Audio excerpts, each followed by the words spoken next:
Qual o preço da inocência? E o preço da maldade? Você quer pagar por um dos dois? Ela também não quis, mas pagou. Experiência tem mais a ver com as adversidades que você enfrenta na vida ou com quantos aniversários você celebrou? Ela teve tempo para isso? Entenda o caso. Ei mundo, meu nome é Fabi Medeiros e sejam muito bem-vindos a este canal. O caso de hoje se passou em 1958, o ano em que o Brasil foi campeão na final de uma Copa do Mundo ao vencer a Suécia por 5-2, mas também o ano em que uma garota de 18 anos foi jogada de um edifício em Copacabana, provavelmente viva. Bom, fica comigo até o final dessa história, que é assim, sensacional.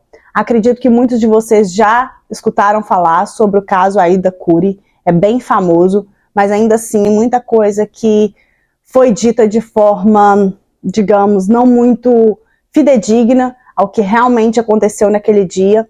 Então, peço que fiquem comigo, mas antes de começar essa história, eu vou deixar as minhas redes sociais aqui na tela, para quem quiser me seguir por lá. É um conteúdo bem diferente desse aqui do YouTube. Desde já, peço o seu like, a sua inscrição nesse canal, que é de extrema importância. Tem vídeo novo toda quinta e todo domingo. Hoje está saindo um pouco mais tarde, gente, porque eu tive alguns imprevistos ontem, mas sempre às quintas e aos domingos tem vídeo aqui no canal. Então, se o YouTube não notificar vocês, é só passar aqui para conferir, beleza? Bom, se você gosta desse tipo de conteúdo, para tudo que você está fazendo, que eu vou te contar essa história. Vem!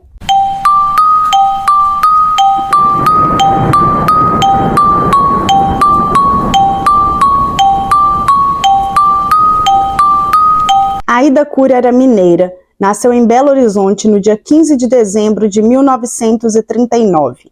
Ela era uma menina doce, meiga e muito boazinha.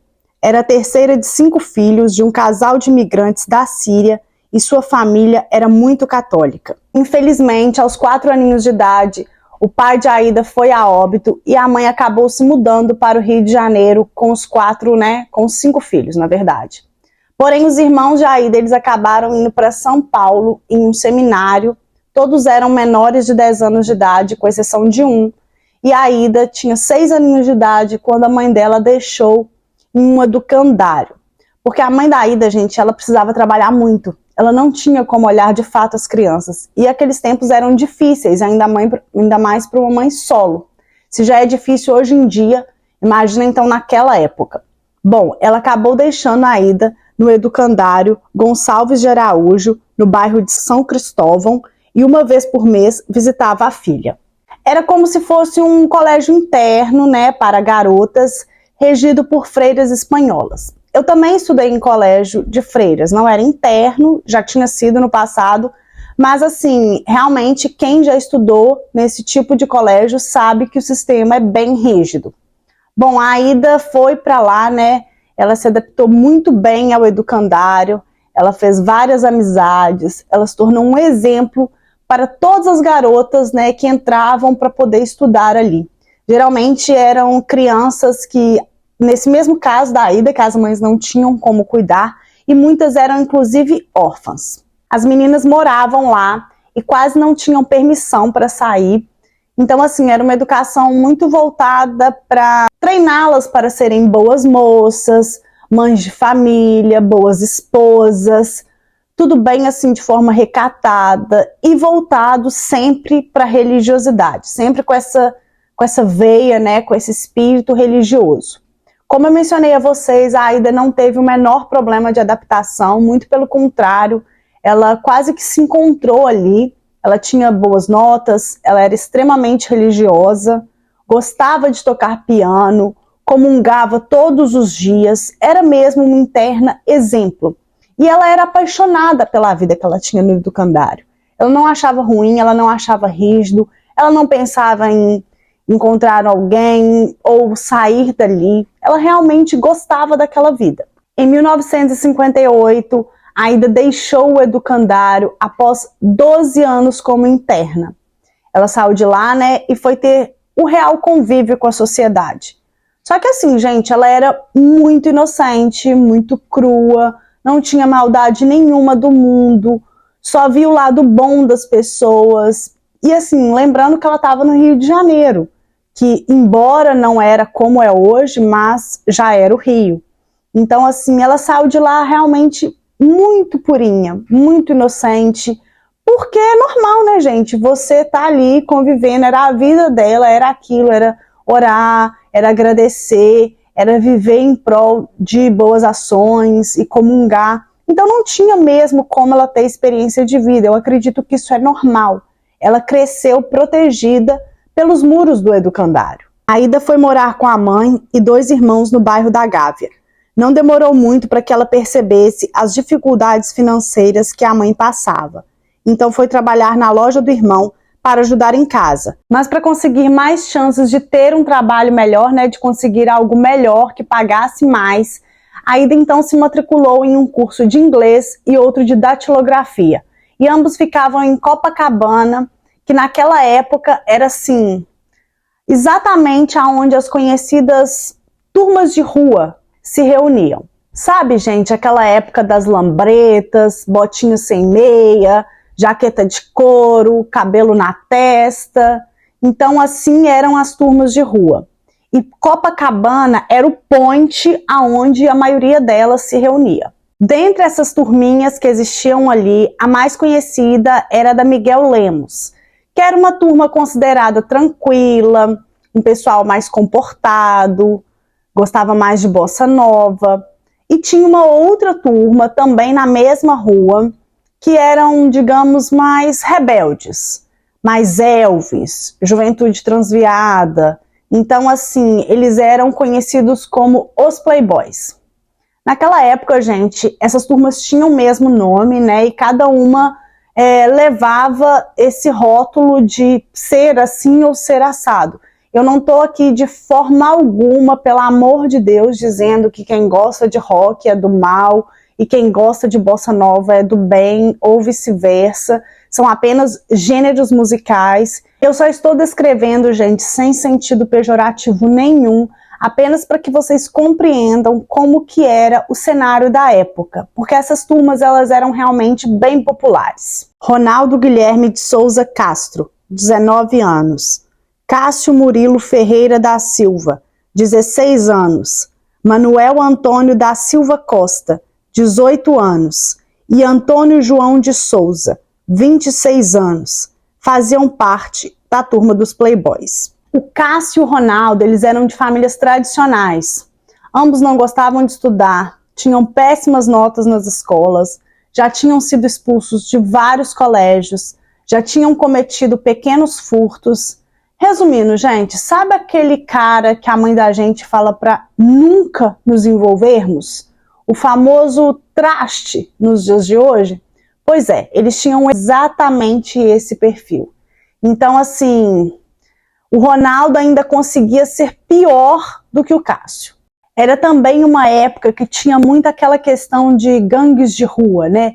Então, a turma A brigava de porrada com a turma B, e isso tinha todo um status de quem eram os mais fortes, quem eram os mais sedutores. Era esse o cenário da época, sabe, gente? Uma coisa bem, assim, animalesca, digamos. No dia 14 de julho de 1958, Aida, como de costume, foi para a aula de datilografia em Copacabana.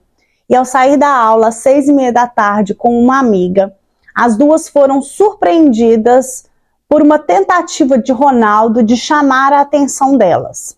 Então, assim, elas acharam estranho, deram as costas, mas o rapaz sabia ser insistente. Ronaldo era sedutor, bonitão, então ele conseguiu envolver as meninas ali numa conversa fiada, sem pé nem cabeça.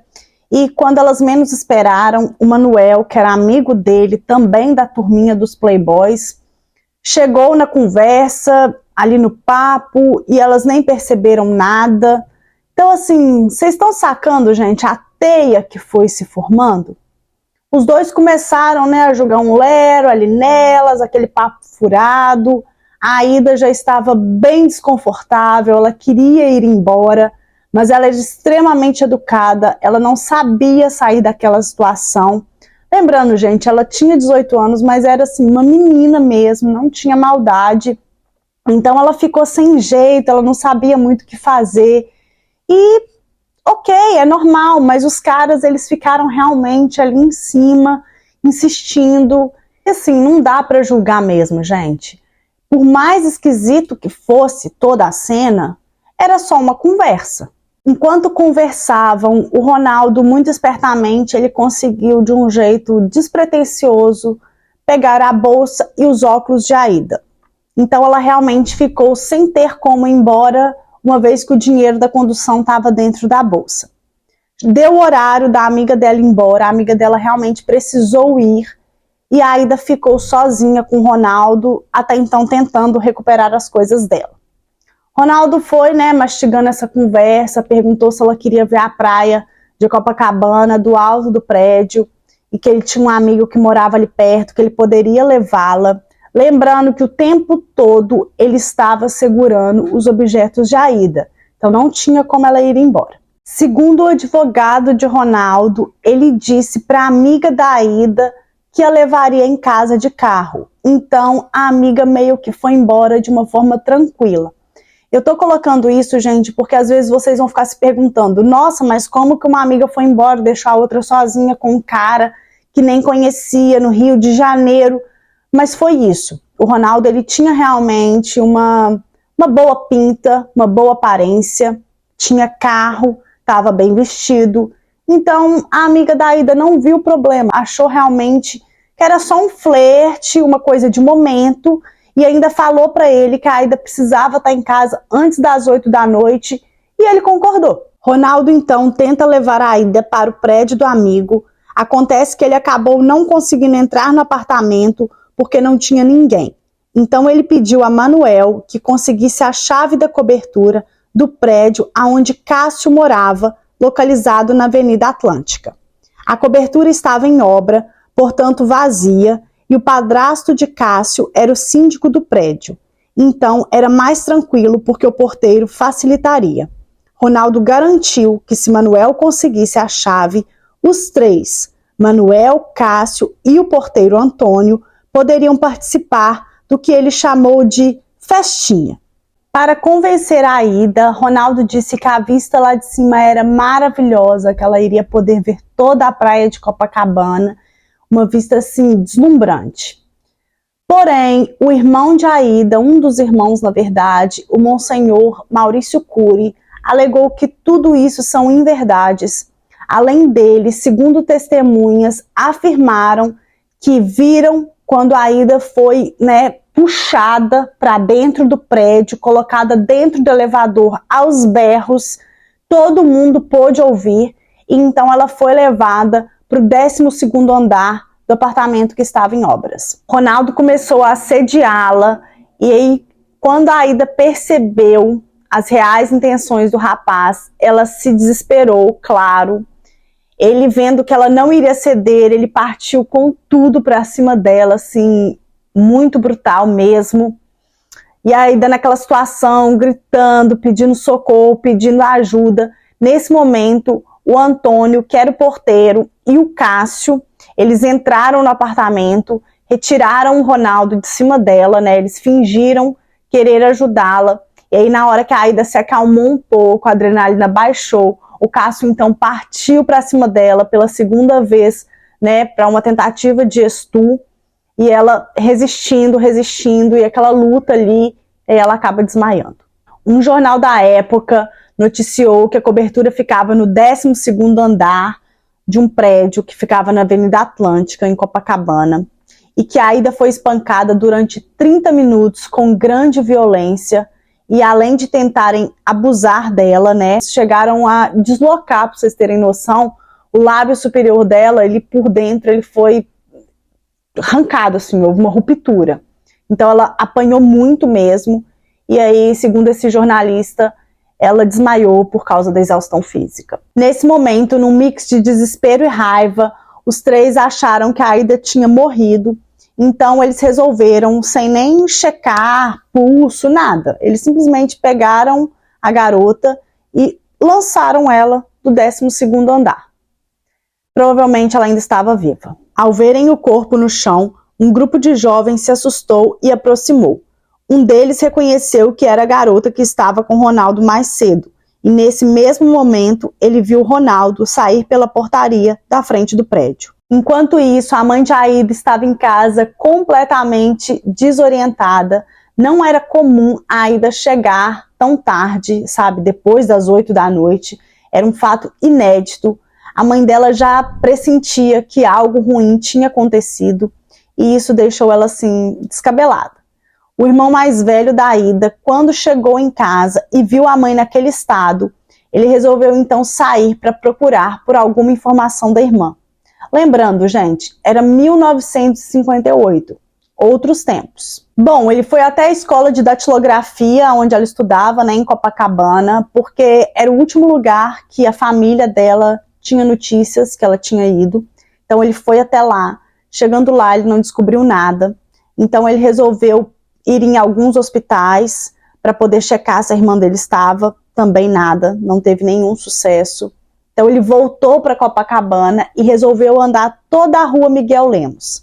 Quando ele chegou, né, no final da rua, que dava bem ali na Avenida Atlântica, ele viu um grupo de pessoas reunidos ao redor de algo. Então, né, quando você está procurando alguma coisa ou alguém, você vê uma cena dessa, isso já te gela a espinha. Ele se aproximou e ele viu a irmã dele caída no chão, num banho de sangue. Seus olhos não podiam acreditar no que viam, era uma cena realmente assim, terrível, gente. Então ele caiu em lágrimas e de joelhos abraçou a irmã.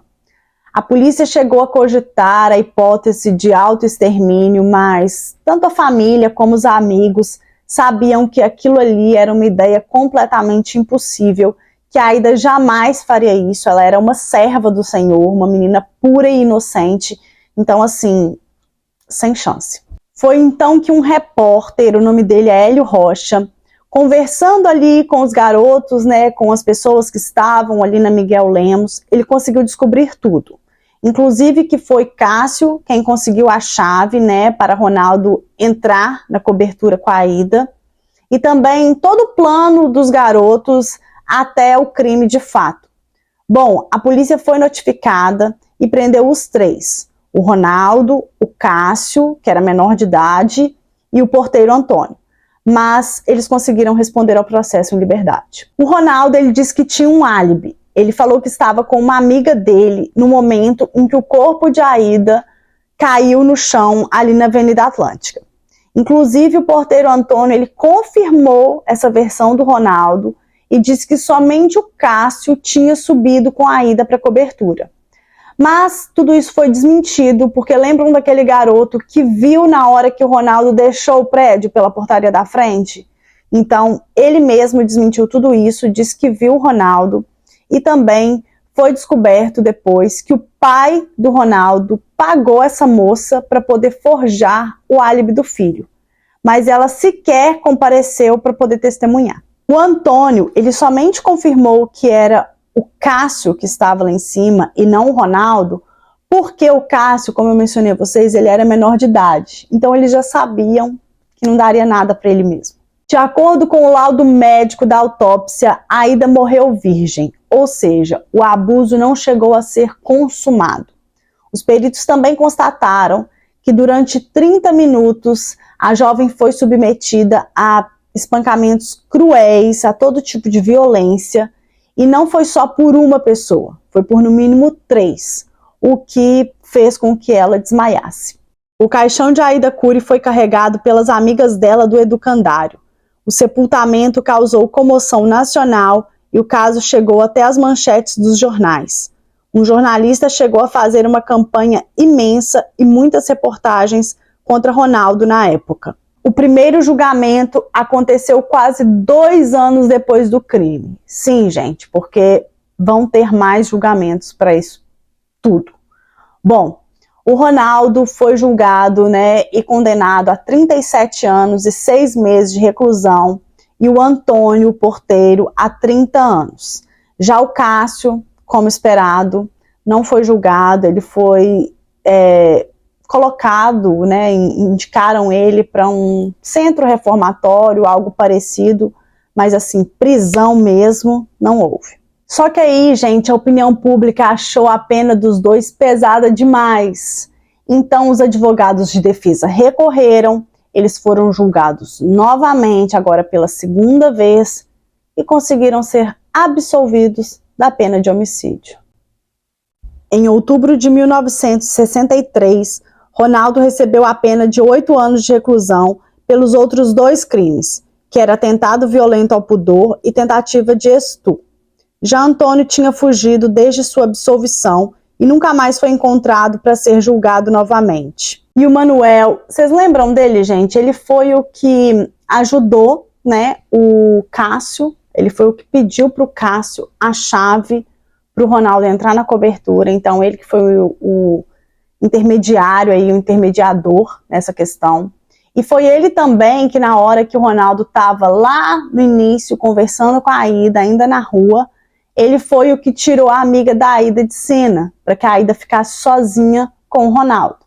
Bom, ele também pegou uma pena pequena, mas foi condenado a 1 ano e 3 meses de reclusão por crime contra os costumes. Cássio, que nunca foi julgado pelo crime cometido contra Aida Cury, anos mais tarde, em agosto de 1967, matou um vigia noturno a queima-roupa na cidade de Teresópolis, simplesmente porque o homem pediu que ele retirasse o carro porque estava em um local que não era permitido estacionar.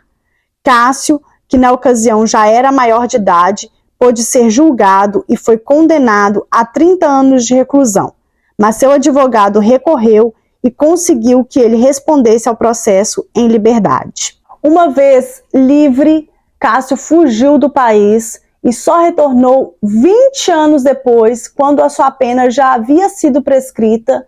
Então ele era de fato um homem livre perante a lei. É para acabar, viu?